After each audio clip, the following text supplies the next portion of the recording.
তোমরা যারা অষ্টম শ্রেণীতে জুনিয়র বৃত্তি পরীক্ষা 2025-এ অংশগ্রহণ করেছিলে তোমাদের রেজাল্ট আগামীকালই প্রকাশ হচ্ছে। কি শিক্ষার্থীরা দেখো তোমাদের জুনিয়র বৃত্তি রেজাল্ট 2025 কবে দেবে দেখো মাধ্যমিক উচ্চ শিক্ষা অধিদপ্তর জানানো হয়েছে যে তোমাদের জুনিয়র বৃত্তি পরীক্ষা 2025-এর রেজাল্ট বুধবার 25শে ফেব্রুয়ারিতে প্রকাশের সম্ভাবনা রয়েছে। এটা পরিকল্পনা ও উন্নয়ন উইংয়ের সহকারী পরিচালক কামরুন নাহার জানিয়েছেন। অর্থাৎ মাধ্যমিক উচ্চ শিক্ষা অধিদপ্তর থেকে জানানো হচ্ছে যে তোমাদের বুধবার 25শে ফেব্রুয়ারিতে রেজাল্ট প্রকাশের সম্ভাবনা সর্বোচ্চ রয়েছে বলে তারা জানিয়েছে।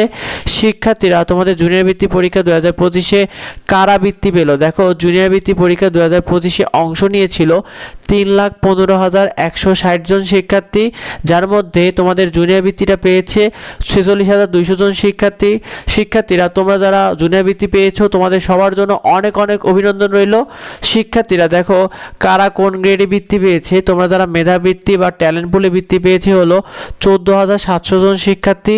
অন্যদিকে তোমাদের সাধারণ গ্রেডে বৃত্তি পেয়েছে হলো 31,500 জন শিক্ষার্থীরা দেখো শতকরা কতজন শিক্ষার্থী বৃত্তি পেয়েছে তোমাদের জুনিয়র বৃত্তি 2025-এ পেয়েছে মোট জুনিয়র বৃত্তি পরীক্ষায় যতজন অংশগ্রহণ করেছিল তার মধ্যে শতকরা 14.67% শিক্ষার্থী কিন্তু বৃত্তি পেয়েছে। শিক্ষার্থীরা দেখো এর মধ্যে মেধাবৃত্তি বা ট্যালেন্ট পুলে বৃত্তি পেয়েছে শতকরা 4.67% শিক্ষার্থী। অন্যদিকে সাধারণ বৃত্তি পেয়েছে হলো শতকরা 10% শিক্ষার্থীরা তোমাদের সবার জন্য অনেক অনেক শুভকামনা রইল ইডুবঙ্গের পক্ষ থেকে।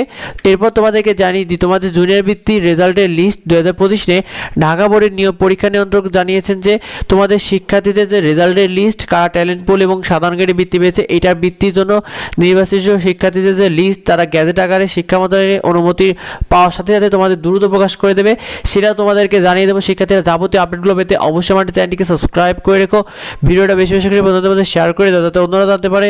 যদি জানার থেকে অবশ্যই ভিডিওতে কমেন্ট করো। দেখায় পরবর্তী ভিডিওতে। ধন্যবাদ সবাই।